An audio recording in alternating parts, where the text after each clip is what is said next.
And we give thanks for having our choir back in the room with us. Welcome back. Yeah. And welcome to all of you to the Unitarian Universalist Church of Spokane, where we join together to create a nourishing, liberal religious home and to champion justice, diversity, and environmental stewardship in our wider world, or as we say in short, to create community, find meaning, and work for justice. So, as always, we want to begin by welcoming all that you bring with you to this space, all of your unique beliefs, your background, your lifestyle, your experiences, your differences, all that helps make you who you are is welcome here today. And this includes those of you who are in the room with us, who are meeting with us in person, as well as the many of you who are streaming with us or even Zooming with us this morning. So, thanks to everyone for being here. You're equally as welcome and embraced this morning. So a couple of announcements. Well, really just one. I want to let you know to mark your calendars for Sunday, October 23rd, when we are going to be having a fall harvest dessert potluck. How does that sound?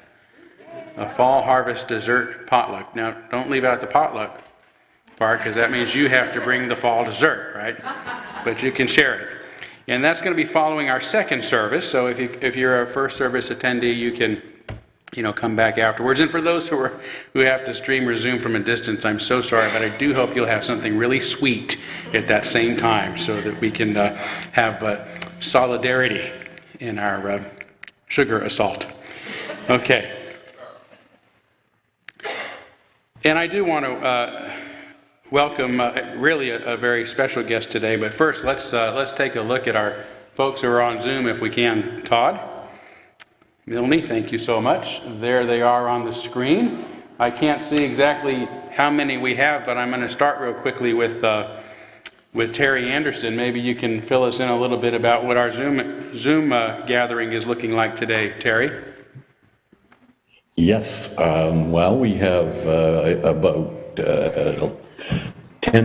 9 people right now, but there's somebody already sitting in the waiting room just struggling to get in. It's becoming more popular. And so we're well, and our guest speaker is here, so I'm excited about hosting him as well. Wonderful. I'm going to introduce our guest speaker in just a second, but I'm wondering if there is anyone else who is joining us on Zoom for the first time this morning.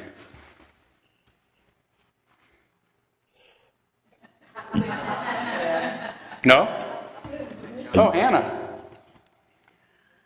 Yes, we have Celtic and Amanda are here, and I think maybe Anna, although we haven't seen her face, is first time too. But wonderful. Well, it's great to have all of you joining us from Zoom, and we love to be able to interact and really feel the connection between us. And of course, that same connection is not only with those of you who are Zooming with us, but also the many of you who are streaming with us. And it's just really so nice to see faces of folks who are distant members and participants to remind us of our larger connection to those beyond the Spokane Sanctuary. So thank you all so much for being here. and is... oh, by the way, Terry, we owe Terry a bit of thanks today. Terry is the host for this Zoom meeting and really helped us get it going, which is why right now we are just having it the first service until we can identify someone to do something similar during the second service. But because we have a guest speaker who is Zooming in with us today for the first time in our history at the Unitarian Universalist Church of Spokane, Terry is actually going to stay with us for both services, host both services, and he gets the pleasure of hearing our guest speaker twice, but we also get the pleasure of having him. So Terry, thanks to you for sticking around and helping us out today. No problem. And I see that we've had 3 other people join us. So John Smith from Vancouver, an old friend, I'm pleased to see you this morning. Wonderful. Well, great to have all of you. Thanks so much for being here. And I do want to mention one person in particular who is with us today, Reverend Craig Morrow, who I'm going to just give you a little bit of his background here, as he likes to explain it in brief, and then say a little bit about him myself. Reverend Craig is a graduate of the University of Chicago and Starr King School for the Ministry, one of our Unitarian seminaries. A really interesting background. He has lived and studied in India, Singapore, Thailand, the Netherlands, and Japan. Yeah, he's served churches in California, Illinois, and the Pacific Northwest, including his most recent YESUU in Portland, from which he recently retired. And he is a founding member of the Tri-Cities Interfaith Alliance in Washington. He currently lives in Salem, Oregon, where I'm trusting he is this morning. Reverend Craig's sermons are often informed by readings from the original languages of religious text, including Arabic, Hebrew, and Craig, you're going to have to correct me in a minute. I'm going to say Tamil. I don't even know what that is, but you'll correct me in a few, I'm sure.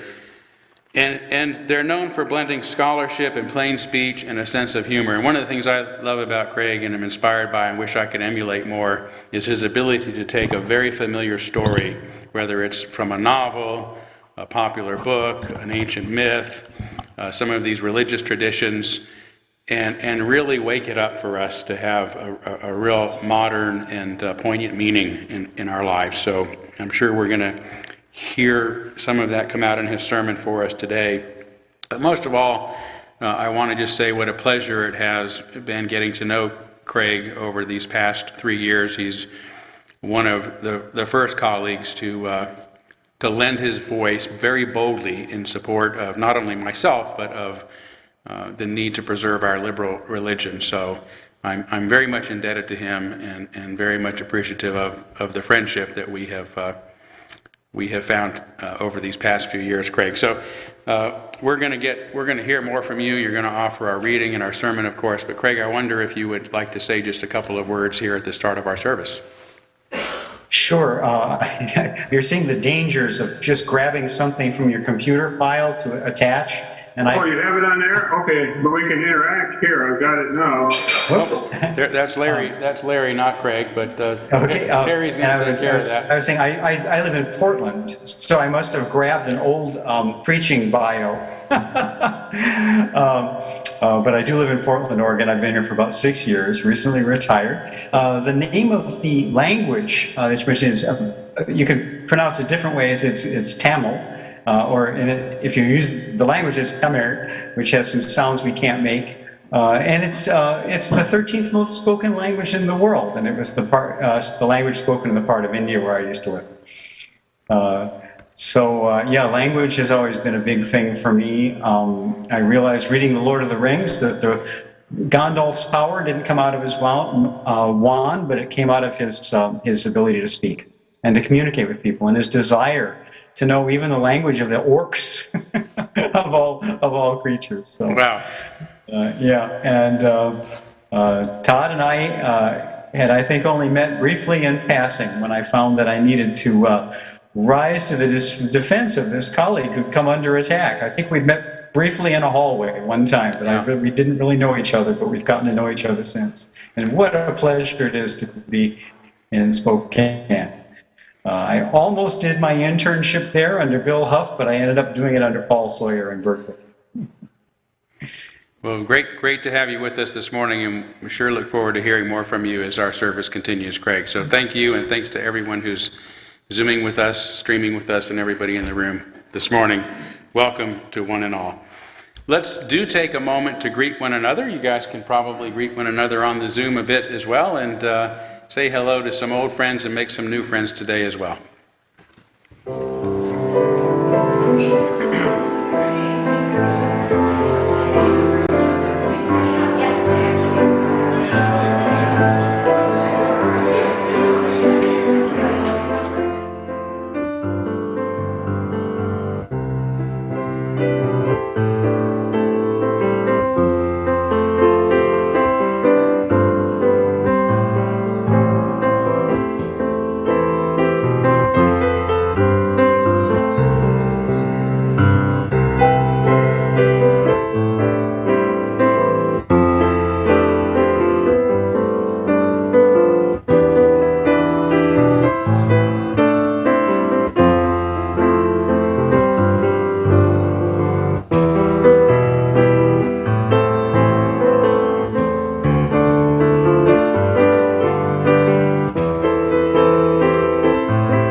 Okay, and as always, there's more time to visit during our social hour following our service. We are going to move forward now with our chalice lighting. As the acting lay leader today, I'm actually doing double duty, so the chalice is already illuminated. The chalice, the symbol of our unity and our solidarity, of our openness and our inclusion, of our community and our individual uniqueness. May this small flame be our offering of warmth to those who are cold and alone, and a light to those in darkness. May it be a flame that ignites justice in our world, and a beacon of hope to those in need. And may it reflect at least a spark of truth wherever truth has been lost, and cast a healthy shadow of doubt wherever it's been found.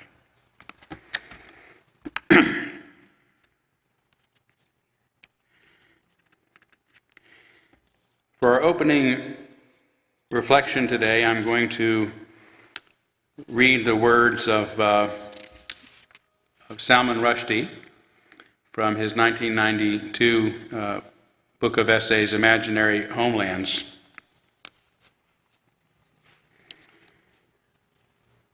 Those who oppose the novel most viciously today are of the opinion that intermingling with a different culture will inevitably weaken and ruin their own. I am of the opposite opinion. The Satanic Verses celebrates hybridity, impurity, intermingling, the transformation that comes of a new and unexpected combinations of human beings, cultures, ideas, politics, movies, songs. It rejoices in mongrelization and fears the absolutism of the pure. Melange, hodgepodge, a bit of this and a bit of that is how newness enters the world. It is the great possibility that mass migration gives the world. The Satanic Verses is for change by fusion, change by conjoining. It is a love song to our mongrel selves.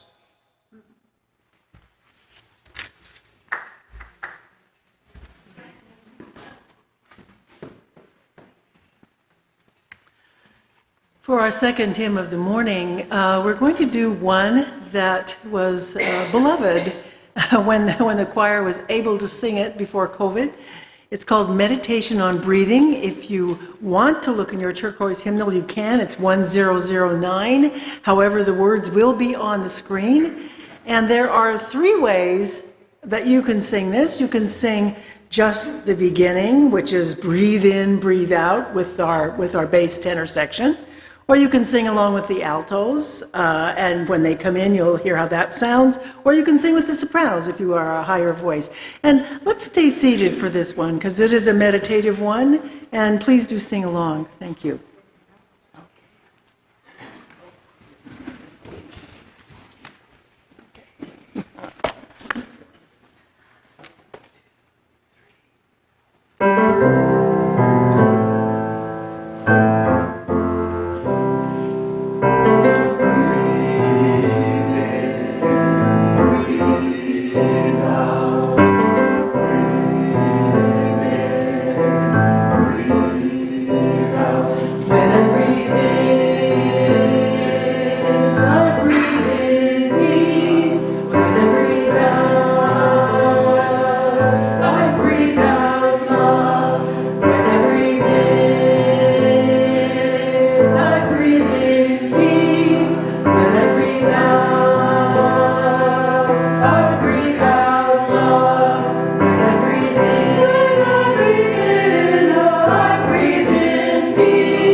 We're now going to kindle our candles of care for those who are most on our hearts and minds this morning. I did not receive any special requests from within the congregation, but we begin as we have been, kindling a candle on behalf of the people in the Ukraine, as well as Russia, as well as Poland, as well as other parts of that world that are being most impacted and devastated by the violence going on there. I also heard a story about what's on the news this morning, of course, about what's going on in Iran, and I thought it'd be appropriate for us, particularly on this day, to kindle a candle for the freedom fighters, the people that recognize their souls cannot be whole and they cannot be fulfilled until they're able to express themselves freely in a society in which heavy-handed religion is often taken over their lives. And they're pushing back against that in a big way. They're suffering the consequences of pushing back, and I just thought it'd be appropriate to kindle a candle for them this morning as well. And I'm going to go over and actually light the candles and invite you during a period of silence, as usual, to think of some others that might be on your hearts and minds. You're welcome to name them aloud at this time if you'd like.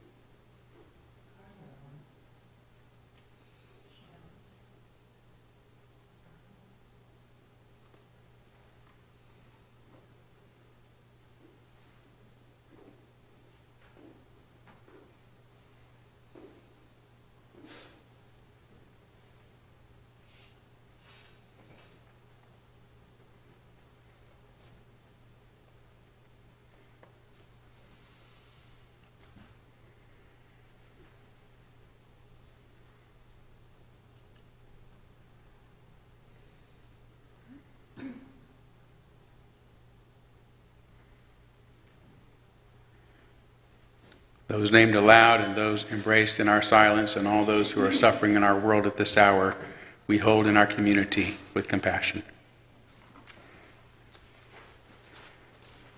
And we now gratefully give and receive this morning's offering, which helps sustain this community and our mission to the larger world.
All right, look who's back. Two friends.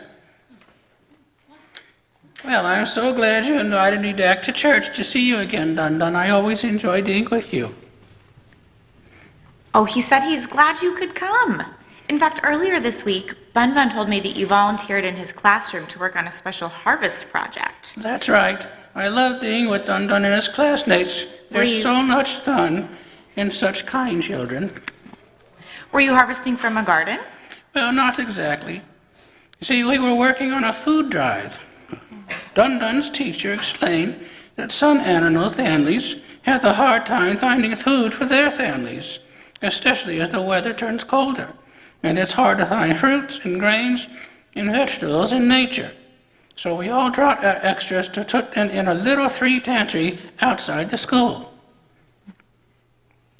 You know, we have something like that here at our church. You do? Yes, it's a little free pantry that is stocked with food products that people can take and eat, because as Unitarian Universalist Church, at the Unitarian Universalist Church, we believe in helping our neighbors. And one way we can do that is to provide free food for those in need. Well, isn't that wonderful? Dun, you didn't tell me about this. He says it's kind of new at our church, but his mom read about it in The Sun. And you know, you two just gave me an idea. I'm wondering if all of you could bring in some canned food and packaged food. I think that our kids in religious education would love to organize it and stock our own free little pantry right out here in the parking lot. What do you think? Would you all be willing to bring some packaged food next week? Oh, that's wonderful. And you know what? I can get us started because it just so thank you, happens, knowing what the children's story for all ages was about, I brought some canned salmon that I don't think Peggy and I are going to eat, but I know it might help someone in need and make a tasty, nutritious dinner. Oh, and I'd like to pitch in too. Would you just get my purse, would you? Your purse, is this it? Yes, that's it. Oh, okay. Now, there's some canned goods in there. All right. My goodness, it's a heavy purse. Oh, just the usual stuff a lady needs. Okay. That's a weed eater filter, isn't it? Yes, that's right. All right. What else do you have? That looks like a Bigfoot statue, Oh, yes, of course. obviously. And what's this? Oh, well, that's her little red nose. Why don't you put it on? Oh, no, not on me, on yourself.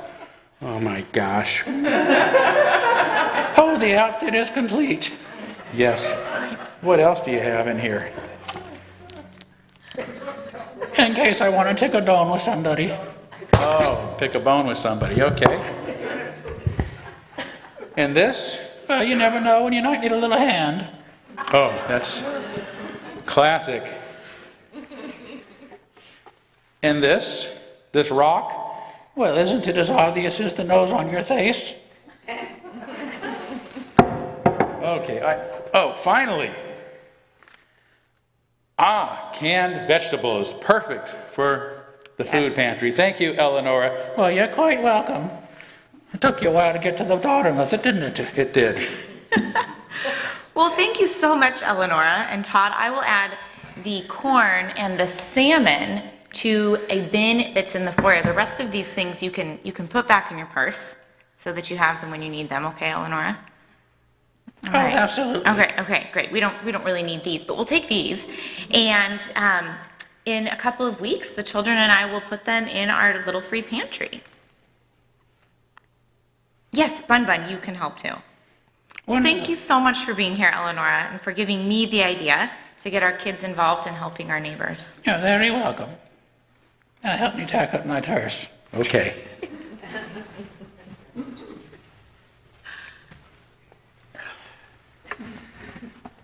Save these for seconds. Oh, good. Yeah. Yeah, you can applaud.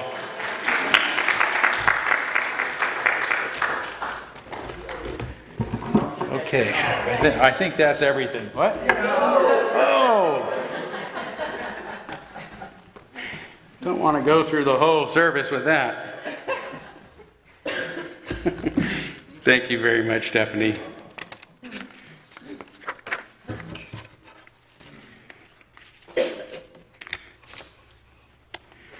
Okay. We are going to have a few moments of silent meditation as usual, and I'm also going to offer a couple of sentences to reflect upon at this time from Salman Rushdie. This from Imaginary Homelands. What is freedom of expression? Without the freedom to offend, it ceases to exist. And from Outside the Well, which was an answer to 1984's author, George Orwell's Inside the Well. It matters, it always matters, to name rubbish as rubbish. To do otherwise is to legitimize it.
And I am now going to invite Todd to put our Zoom attendees back on our screen, and Craig, our visiting minister this morning, is going to offer our reading.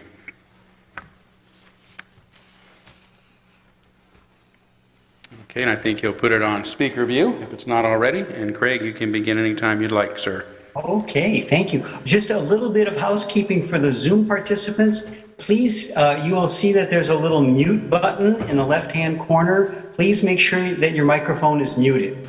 We've been getting a little bit of background chatter from unmuted participants. Thanks very much. I know that Zoom is a little bit new for your group.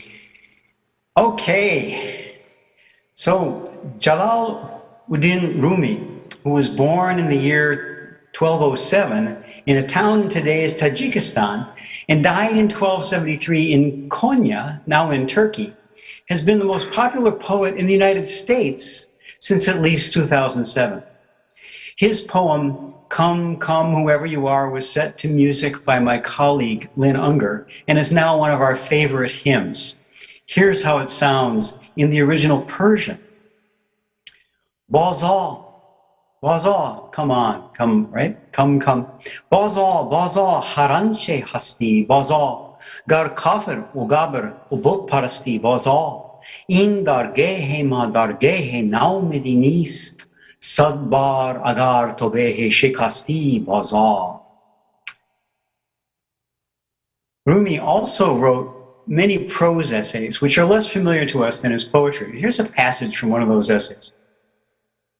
In God's world, there is nothing more difficult than enduring the ridiculous. Suppose, for instance, that you've read a certain book, corrected, amended, and fully vocalized it. Now, vocalize means to put the vowels in. Languages that use Arabic script often write words as strings of consonants without vowels. It's like seeing the letters SNG and having to determine from context whether we're reading sing, sang, sung, or song. Okay, so you've gone through all this work of struggling sincerely with a book, and then someone sitting beside you reads that book all wrongly. Can you endure that? No, it's impossible. If, however, you've not read the book, it makes no difference to you whether the other person reads it wrongly or reads it right. You cannot distinguish wrong from right. So, enduring the ridiculous is a great discipline. A sense of humor can help, but sometimes when people seem to be committed to misreading and misunderstanding what you write, or attacking you for what they say it says when they haven't even read it, a sense of humor can be difficult to maintain. I'll try to summon as much of mine as possible for the story that follows while we hear hymn number 88, Come, Come, Whoever You Are, Baza, Baza, Haranche Hasti.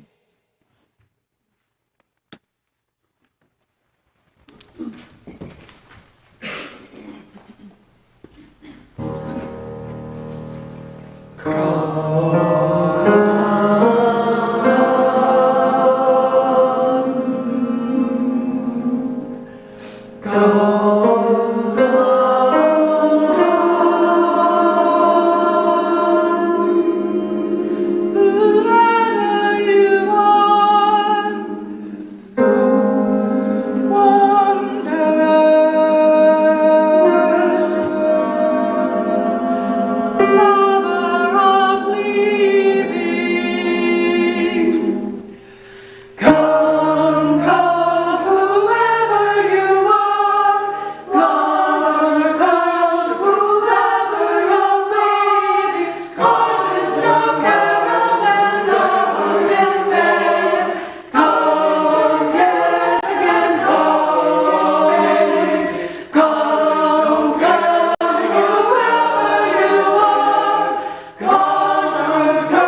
Beautiful. Thank you so much. Can you hear me?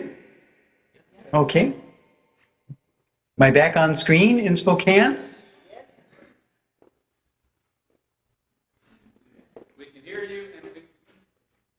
Can you see me? We can hear you and we can see you. There it is. Thank you, Todd. All right. I wasn't certain. Before I could see the screen, and this time I could. But thank you. That was lovely. Just lovely. A friend from Iran tells me that his dad used to say, Boza, come on, come, whenever the kids were dawdling. Well, a book fills the news. The whole world focuses on a single text which few have read at all, let alone correctly. People demanding that it be banned worldwide are killed in a riot. There are more riots in more countries, more deaths almost every day. Then the head of a religious state who hasn't read the book issues a death warrant against its author. Millions of dollars and a place in heaven are promised to whoever will kill him. Some bookstores remove the book from their shelves. 2 bookstores are bombed in Berkeley, California, home of the free speech movement. Soon, authors and free speech advocates also take to the streets with a sense of mission, all for a book and what it means to write one. What kind of book is this? It's a book of imagination, building on, drawing from, and playing with history in its fiction. It's a book like most books by an author. This author's name is Salman Rushdie, and the book is called The Satanic Verses. The year is 1989.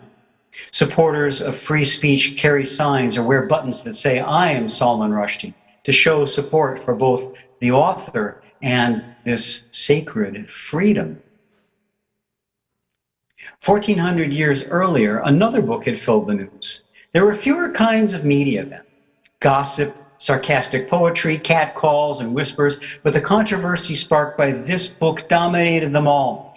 The book and its readers were detested by those who claimed that it was wrong, bad, insulting. It harmed them by simply existing, whether they read it or not. Death threats were also made against the man most closely associated with it and against his supporters. They suffered economic sanctions, social bans, and cancellations. What kind of book was this one? It's a book believed to have no human author. Instead, it's made known by a messenger relaying a message. That messenger's name was Muhammad, and the book is called the Qur'an. The Qur'an is not Muhammad's book. For Islam, its words are not words inspired by God, but God's own exact words, holy speech. Every sentence, every word. The Prophet simply shares this holy speech with the people. Muslims believe that God spoke his messages to the Archangel Gabriel, who next spoke them to Muhammad, who then spoke them to the world. So here's the chain of transmission: God, angel, prophet, people. Straightforward. But there's another angel, a fallen angel in Islam, just as there is in Christian tradition. His name is given sometimes as Shaitan, Satan, or sometimes as Iblis. Once God's favorite angel, he was cast from God's presence for defying God's word. When God ordered all the angels to bow before his final creation, human beings, us, this angel was the only one who refused on the grounds that angels were created from light, but these human things were made from clay or mud. Did you tell me to bow to that? To one of those mud things? Ew! And so he lost his angel job and became a devil. Now he is very jealous, and he's also very resourceful. He wants to strike back at these muddy upstarts whom he blames for his downfall. How can he knock them down a peg? Why not attack God's chain of transmission and maybe mess up the still incoming Qur'an? Maybe he can't get to God. Obviously, he can't get to God or Gabriel. The weak link in the chain is Muhammad. a big-hearted human being who wants so much to help his neighbors out of their confusion and distress over the daily crisis atmosphere of a profoundly unjust society. As a former angel himself, Satan is able to speak words that sound like Gabriel's.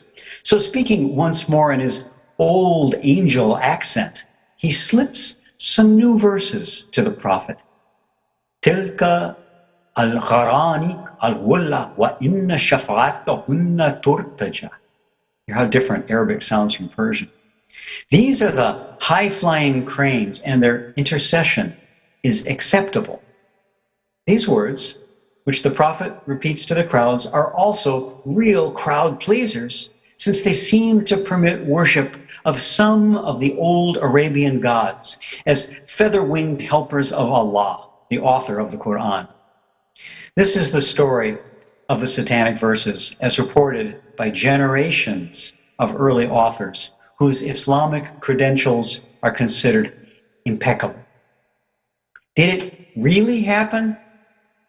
Who knows? We don't have a time machine or a time scope. But true or not, it's important to understand that tradition counts this story to Muhammad's credit, and so does God.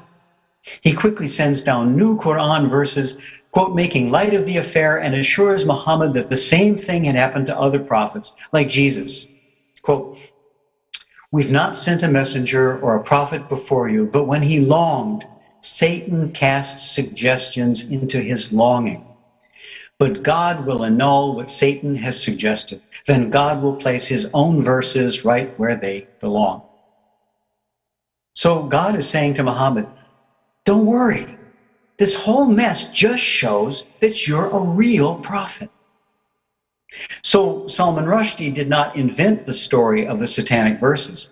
Instead, he made use of it in a powerfully imaginative novel that begins with two men falling together through the sky from an exploding jetliner. As they fall, they have conversations, arguments. One of these characters will become more and more deranged as the story progresses. He will murder the woman he loves, then at last take his own life. The scenes in the novel, which draw from the traditional story of the Satanic Verses, in fact, all of the passages in the book that were deemed offensive, take place in this sick man's mind. It's a difficult book to read. But if you conclude that such a tortured character's delusions are the book's real message, then to use Rumi's words, you have read it all wrongly. If you insist on your conclusion and do so without having read the book at all, then to use Rumi's words again, you are being ridiculous. Unfortunately, being ridiculous never seems to stop anyone from also being violent. In 1990, Salman Rushdie, in an essay, looked back at a year of reactions to the book, including the fatwa pronounced against him by the Ayatollah Khomeini. He wrote, "I did everything that I could using literary devices to make it clear to any reader that I was not attempting to falsify history, but to allow fiction to take off from history. The use of dreams was intended to say, the point is not whether this is really supposed to be Muhammad, or whether the Satanic Verses incident really happened. The use of fiction was a way of creating the sort of distance from actuality that I felt would prevent offense from being taken. I was wrong."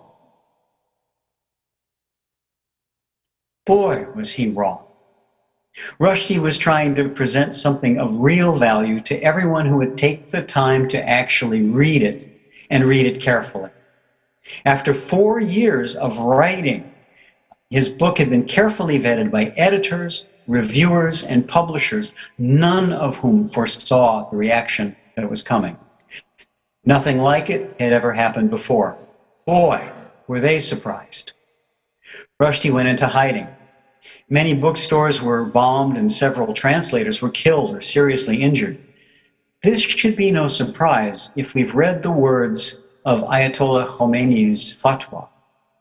I am informing all brave Muslims of the world that the author of the Satanic Verses, a text written, edited, and published against Islam, the Prophet of Islam, and the Qur'an, along with all the editors and publishers aware of its contents, are condemned to death.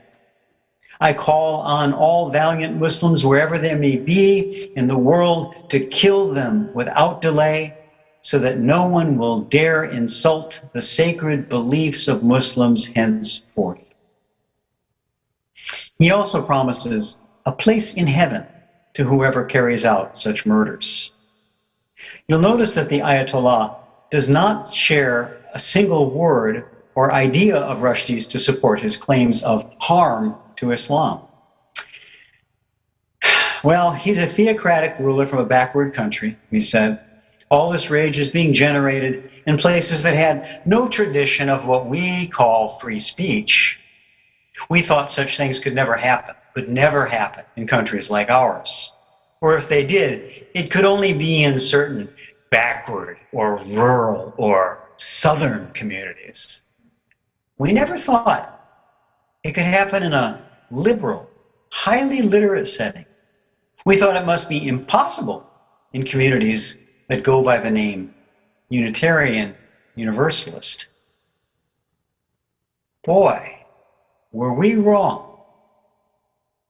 Fast forward from 1989 to 2019, and another book fills the news at the UUA General Assembly in Spokane, Washington, a place that's not very far north. I mean, not very far south, quite far north. The Reverend Todd Eckloff, minister of the Spokane UU Church, a gentleman who some of you might know, begins to distribute a book he has written that's called The Gadfly Papers, 3 inconvenient essays by one pesky minister. One essay called Let's Be Reasonable challenges some ideas about race and white supremacy that have become very popular during the daily crisis atmosphere of Donald Trump's presidency, when many liberals are feeling frightened, angry, and confused. Todd wants to help us deal with our confusion, much like Muhammad did.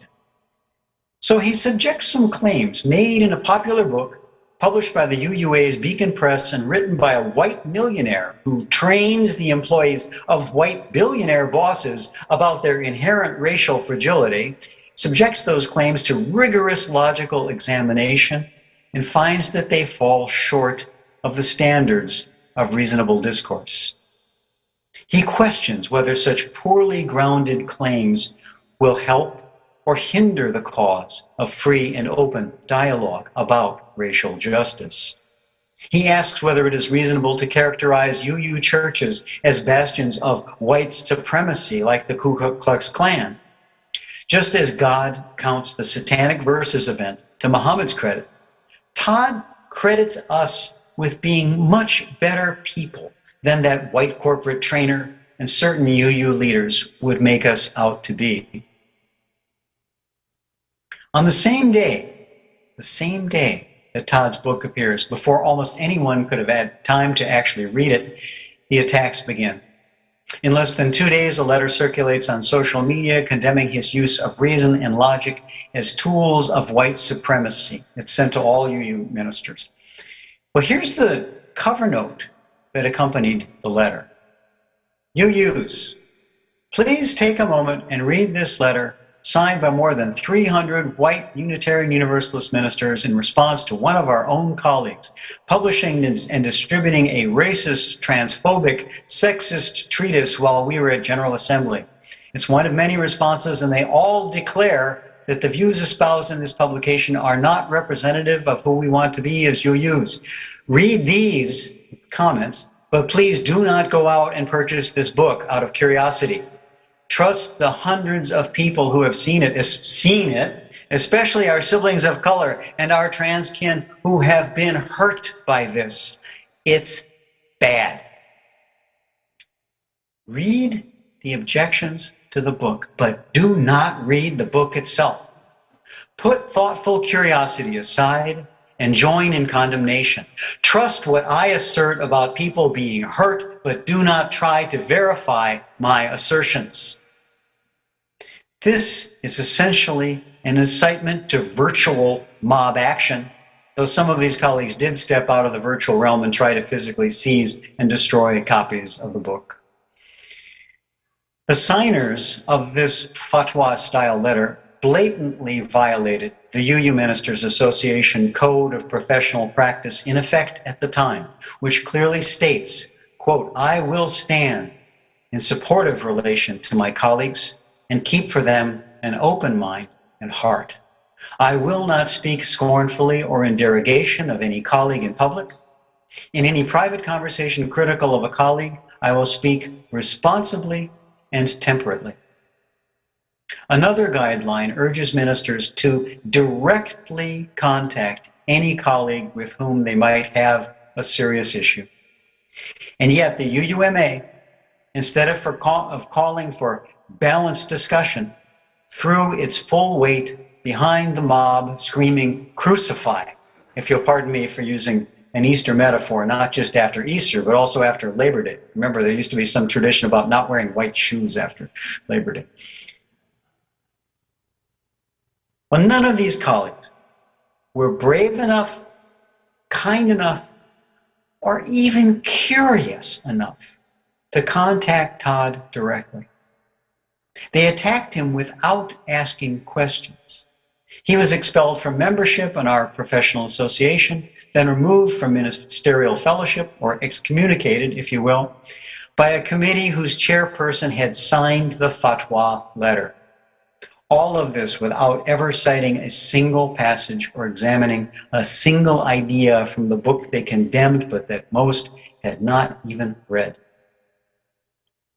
It was enough to assert harm without describing where or when or how the book had done such harm. Todd had challenged their sacred beliefs. A challenge to truth claims, it seems, now is the same as violence. New Ministers Association guidelines created to justify the mob's actions define, quote, "challenging a person's perceptions, opinions, and thoughts," defines this as bullying and emotional abuse. This is in the guidelines. The author of the letter's introductory note, the note that said, "Don't read the book, just trust me that it's bad," that author, rather than facing sanctions for uncollegial behavior, was rewarded, or so I infer from the sequence of events, with a paid position at the UUA's Siding with Love office. Yes, I said the Siding with Love office, almost like being given a place in heaven. What was it that Rumi said about enduring the ridiculous? Here it is again. In God's world, there's nothing more difficult than enduring the ridiculous. Suppose that you've read a certain book, corrected, amended, and fully vocalized it, then someone sitting beside you reads that book all wrongly. Can you endure that? No, it's impossible. If, however, you've not read the book, it makes no difference whether the other person reads it wrongly or reads it right. You can't distinguish wrong from right. So enduring the ridiculous is a great discipline. If it's ridiculous to make assertions about a book that you've read carelessly, how much more ridiculous it is to attack an author for a book that you haven't read at all. Perhaps now I'm being ridiculous, but I think that free speech goes beyond being a simple right for most of us, or something that we merely value. It's something sacred. I mean this freedom itself, as much as what we express when exercising it. I trust that most of us value freedom of speech and expression and will fight hard in order to preserve them. Just remember that this fight comes with risks. As we review the Ayatollah's death sentence and recall how it wasn't just for Rushdie. The author of the Satanic Verses, along with all the editors and publishers aware of its contents, are condemned to death. All of them. everyone who helps bring a book to readers or readers to a book. That's the way these Ayatollahs are, dealing out death, whether it's professional or physical, so deathly certain that they're the ones who are siding with the only sacred beliefs that are truly righteous and holy. Shortly after the Gadfly Papers came out and the fatwas came raining down, many colleagues rallied in Todd's defense. Remember that there are roughly 1,800 UU ministers total, most of whom did not sign the letter that the good Reverend Side with Love had circulated. Some people have tried to create this impression that it's almost every minister. Far from it. We called for dialogue, for patience and restraint, and I think we also spoke for love, not just siding with it, but trying to actually practice it. For that, we were accused of complicity with racism, homophobia, etc., etc. When a group of us at last resigned in protest from our professional organizations, some of our colleagues banned us from speaking again in their pulpits. I had just signed a contract to speak to a neighboring congregation where I'd been invited many times before, over 20 years. I had already written the sermon. And then, just before my visit, I was told that my talk had been canceled. The contract be damned. Later, 2 former ministers of the congregation that I served until retiring this summer posted online messages, group messages, implying that those of us who'd resigned from the UUMA opposed racial justice, promising that we would not be allowed to attend future collegial events or use the colleagues' chat line to post about things like best practices for hiring an administrator. I responded, sending them contact information, sending all the colleagues in the district contact information for our worship committee and an invitation to please come visit us again when they could. What these ministers have done is shameful, but I won't name them here because I still follow our old collegial guidelines, the ones that were rational, the ones that were kind. People, UUs have never acted like this before, canceling, censoring, and punishing each other for differences of approach or opinion. It's just not who we are. We are supposed to represent the best parts of religion, not the worst ones, like dividing people between the children of God who deserve heaven even when they commit murder, and the children of Satan who deserve hell even when they do their best to tell the truth. For the past 3 years, I have seen UU values turned upside down and backwards. I stood outside GA this year, along with Todd and many other people, wearing one button that said, "I am Salman Rushdie," and one that said, "I am Todd Eckloff." I also wore one that I always wear when I preach, a badge that says, "Reverend Craig Morrow." I wore it ridiculously upside down, like flags are flown upside down only as a sign of, quote, extreme distress and danger. 1 year after his world turned upside down, Salman Rushdie wrote, "I feel as if I've been plunged like Alice into the world beyond the looking glass where nonsense is the only available sense. Please understand, however, I make no complaint. I'm a writer. I do not accept my condition. I will strive to change it, but I inhabit it, trying to learn from it. Our lives teach us who we are. Letter by letter, line by line, fully vocalizing our sacred freedom of speech and our active love of the truth, may our lives always do just that. Teach us who we are. Right here, right now, and in all the days to come. So may it be.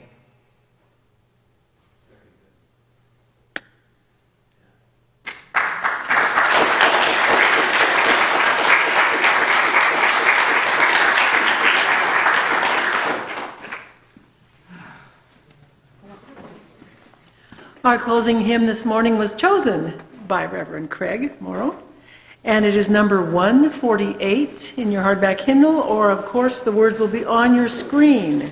Let freedom span both east and west. Please rise as you're willing and able.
Thank you, Reverend Craig, for your wonderful message this morning.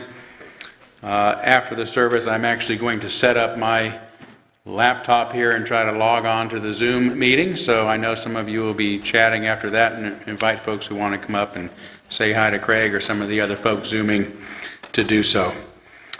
But as our closing benediction, this brief sentence, also from Salman Rushdie while talking with David Frost in 1993. I do not envy people who think they have a complete explanation of the world, for the simple reason that they are obviously wrong. Peace, shalom, salam alaikum, namaste, amen.